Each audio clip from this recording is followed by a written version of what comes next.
तूही स्वतःसाठी जग आता. हा माझा तो माझा म्हणत अभ्यास करायला लागलो दुनियादारीचा. तेव्हा समजायला लागलं इथे तर फक्त बाजार मांडलाय स्वार्थाचा.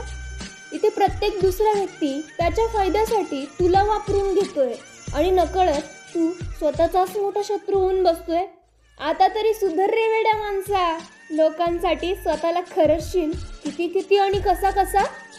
तू चांगलं वाग ते चांगलं बोलतील, तू वाईट वाग ते वाईट बोलतील.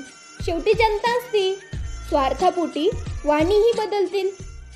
कधीतरी तूही स्वतःसाठी जगून बघ, नाहीतर लोक काय म्हणतील एवढ्यातच अडकायचं तुझं जग. हे करू नको ते करू नको, पुरे झालं आता. स्वार्थी जगापासून लांब येऊन तूही मोकळा श्वास घे आता. थोडं थांबून तूही स्वतःसाठी जग आता. तूही स्वतःसाठी जग आता.